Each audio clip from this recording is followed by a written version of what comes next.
Hey, salut à tous les amis et on se retrouve pour une nouvelle snapshot de la 1.17, cette fois-ci la snapshot 21W05B. Il faut savoir que la 21W05A et B sont sorties presque en même temps et la 21W05A c'est celle qui ajoute les features et la 05B celle qui a corrigé 2-3 bugs, notamment un qui faisait que le bug crachait à des moments random, donc c'était pas super sympa. Du coup, on va voir les deux en même temps. Et qu'est-ce qu'elles apportent ces snapshots? Elles vont apporter toutes les features qu'on va retrouver dans la nouvelle Lush Cave. Donc plein de nouveaux blocs de décoration, de végétation qui vont être super beaux. Et du coup, on va commencer directement avec les azaleas. Alors on a les azaleas normales, flowering azalea, qui est une variante de l'azalea.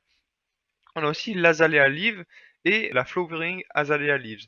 Alors, pour l'instant, on ne peut pas obtenir ni la Azalea Leaves ni les Flowering Azalea Leaves que en créatif. Ces deux-là vont pousser sur un bloc spécial qu'on va voir plus tard. Et aussi, pour l'instant, les Lush Caves n'ont pas du tout été implémentés, du coup, ils n'apparaissent pas naturellement dans le jeu. Et du coup, ces petits blocs, on va les récupérer, hop, hop, hop, hop, qui sont, ma foi, fort sympathiques. Bon, là, c'est des leaves assez classiques. On va les comparer avec des leaves d'oak. Voir quelle est la différence. Les oaks ont l'air beaucoup plus vertes. Ouais, les oaks sont plus foncées, plus vertes. Là, c'est un peu plus terne, mais un peu plus jaune d'ailleurs. Mais j'aime bien aussi. On a bien évidemment la variante du coup avec les fruits. Alors ça, c'est super sympa d'avoir enfin des fruits dans les arbres. Ça sera quand on aura l'azalea tree, parce que je pense que c'est les leaves qui iront avec l'azalea tree.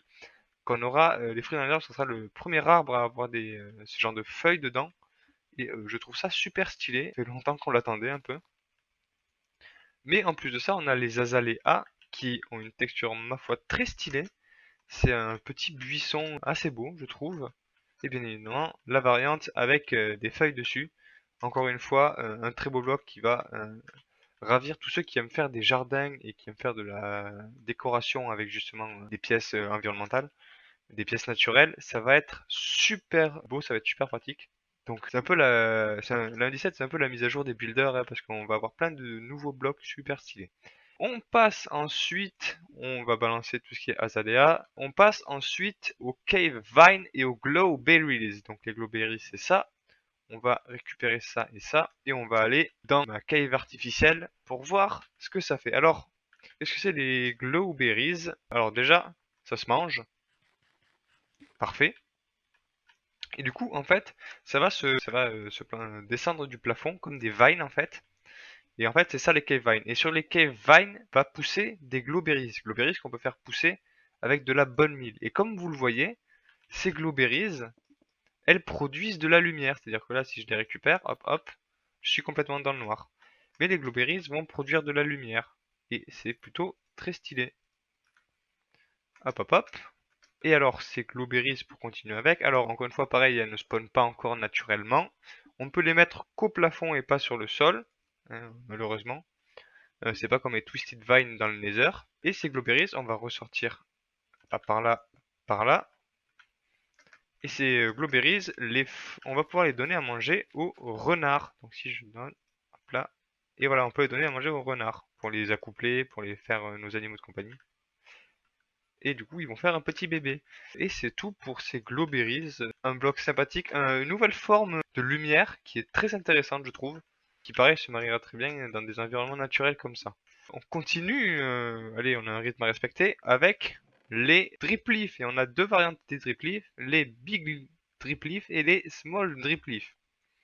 On va commencer par les big, parce que les big on peut les tester en extérieur. Donc vous savez quoi, on va commencer par les small.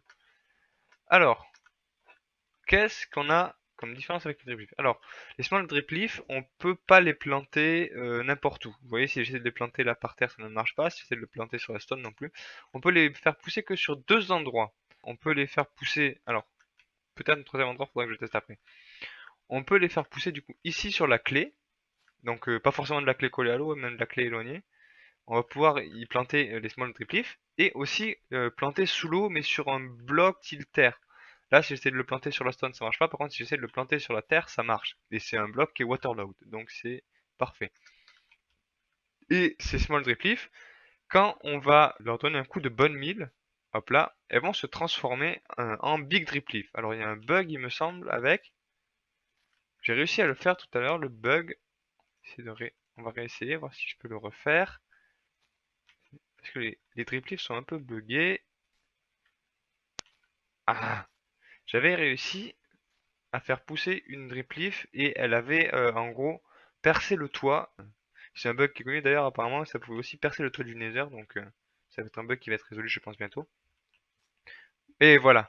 Vous voyez, j'ai réussi à le faire pousser en Big Drip Leaf et ça a complètement détruit le toit. Donc bug accusé, mais sinon, les Small Drip Leaf, petit truc assez sympathique. Ça va bien dans l'eau, ça fait notre végétation à mettre en l'eau en plus de tout ce qu'on avait déjà, en plus des algues et des coraux. Donc plutôt stylé. Et on va parler des Big Drip Leaf, parce que là, il y a une petite mécanique sympathique avec. Si vous en rappelez, déjà les Big Drip Leaf, on peut les poser partout. Pareil, on peut les bonnes milles pour les faire grandir. Et on va tester ces Big Drip Leaf. Si on reste dessus trop longtemps, elles vont se plier et nous laisser tomber. Et au bout d'un moment, elles vont se remettre droites toutes seules.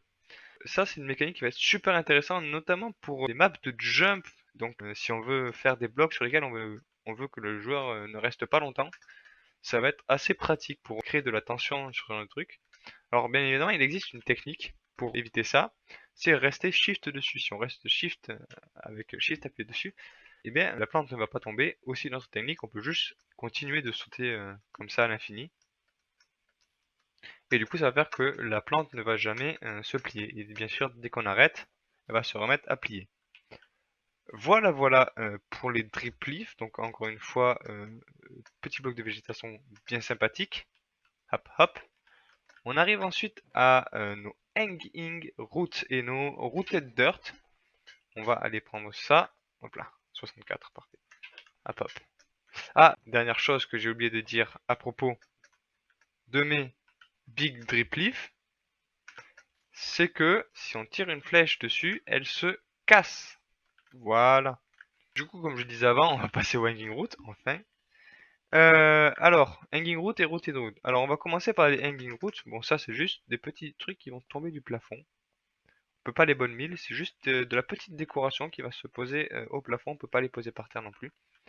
Et pareil, ça va permettre d'ajouter un peu de dimension, un peu de détail dans les grottes qui en manquent terriblement. Ça va être très sympathique. Et on a en plus les rooted routes qui là sont aussi juste un nouveau bloc. Hop, hop, hop. Qui est juste une variante de la Terre qui spawnera normalement dans les biomes Lush Cave. Il n'est pas parlé qu'on puisse les crafter. Donc pour l'instant, ça sera juste à récupérer dans les Lush Cave. Si j'arrive à le dire. Ensuite, nouveau petit ajout aussi, c'est les Moss Blocks. Hop, hop, hop. Alors, les Moss Blocks, donc traduit en français, c'est des blocs de mousse.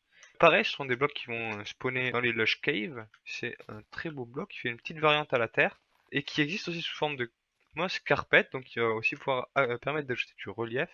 Dans les cavernes, ça va pouvoir faire des trucs assez sympathiques. Comme ça, on va pouvoir mettre des moss carpet au-dessus d'autres blocs.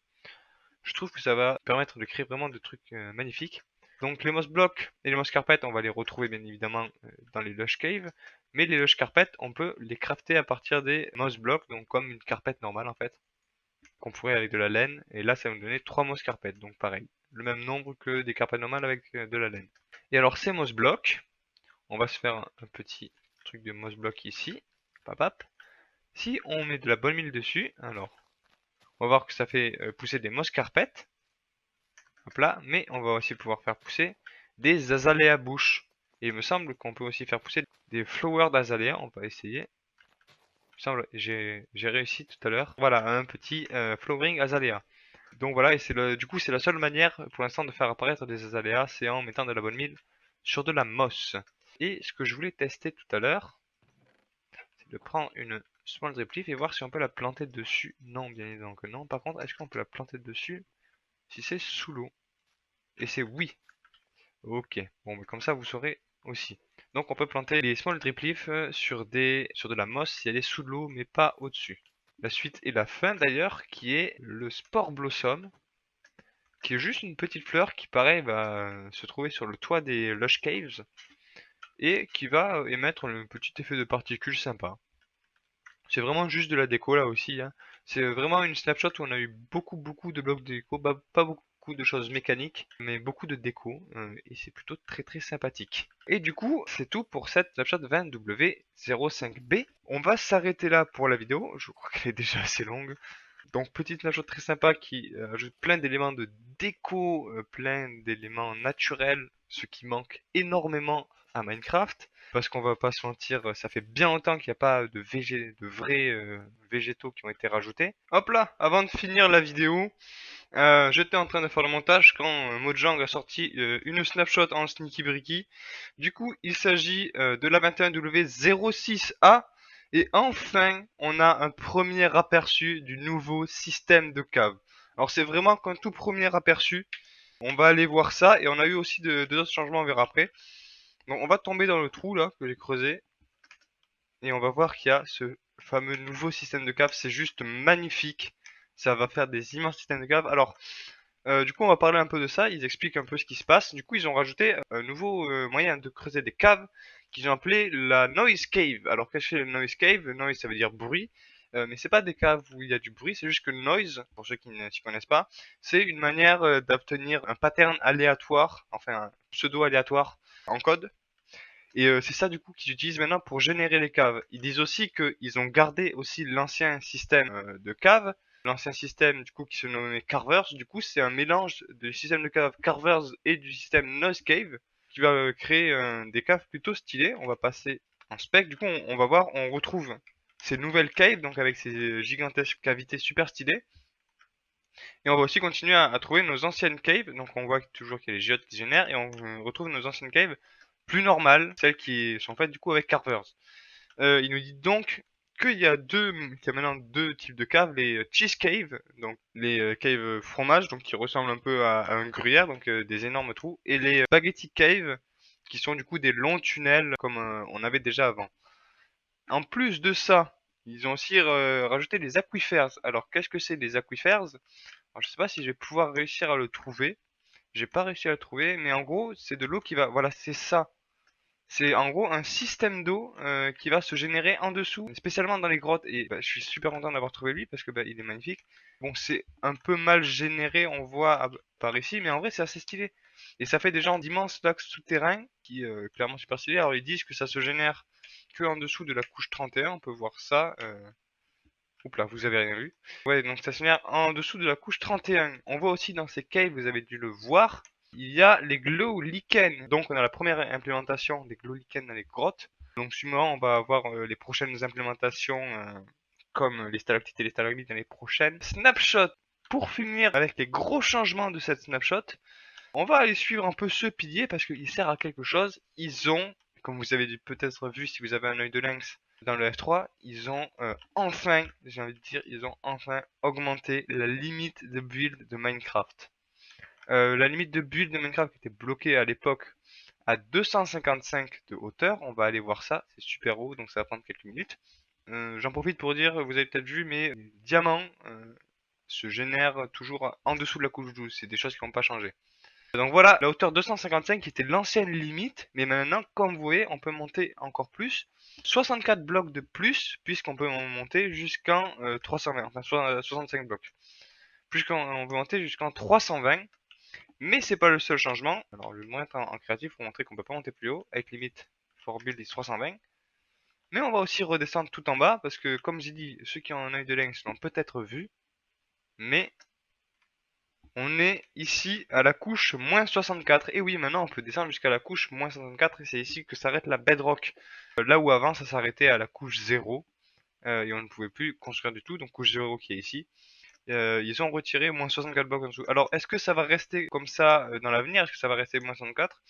Ou est-ce qu'ils vont descendre la couche 0 ici et du coup ajouter ces moins 64 plutôt au-dessus et du coup faire en sorte que ça aille en plus 384 à voir? En tout cas, je trouve ça plutôt stylé. Ils augmentent enfin cette limite de construction qui était très très très demandée. Pareil, la limite en dessous qui est en fait faite pour avoir des énormes caves, parce que s'il n'y avait pas cette limite plus basse de moins 64, on ne pourrait pas avoir de si grosses caves que ce qu'ils nous offrent. Autre petit changement aussi qu'ils ont fait vite fait en Zim Zam Zoom, sont des changements notamment sur les drip leaf. On va aller voir ça. Alors il faut du coup que je chope les drip leaf. Donc, comme vous le savez, avant, si on se mettait sur une drip leaf, il faut que je la fasse pousser un peu. Donc, comme je disais, avant, si on se mettait en sneak sur une drip leaf, elle ne pliait pas, mais maintenant, elle plie quand même, même si je suis en sneak. On va la laisser remonter. Et pareil, si on sautait d'affilée, elle ne se pliait pas, mais là, elle continue quand même à se plier. Donc ça a été fixe. On a un autre changement maintenant aussi, au lieu que les flèches... Hop là. Où est mon arc?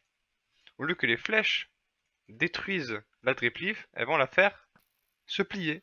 Alors ça peut être très très drôle si quelqu'un fait du jump et que toi t'es derrière et que tu le fais tomber comme ça pour rigoler. Ça peut être vachement sympa. Et dernière chose, on peut lock les drip leaf avec de la redstone. Donc on va choper ça, bloc de redstone. Alors est-ce que ça prend les soft lock ou pas? On va voir ça. Par où est-ce qu'il faut la power? On va la power d'ici. Et vous voyez, elle ne se plie plus. Et elle prend le soft lock de redstone apparemment. Si on fait ça, pareil, elle ne se plie plus. Alors elle ne se plie plus, sauf si on tire une flèche. La flèche, ça la pliera quand même. Donc voilà, c'est les derniers changements qui se passent sur cette snapshot. Sur ce, je vais vous laisser. Je vous dis à la prochaine. On se retrouve, je sais pas pourquoi, et je vous dis ciao ciao.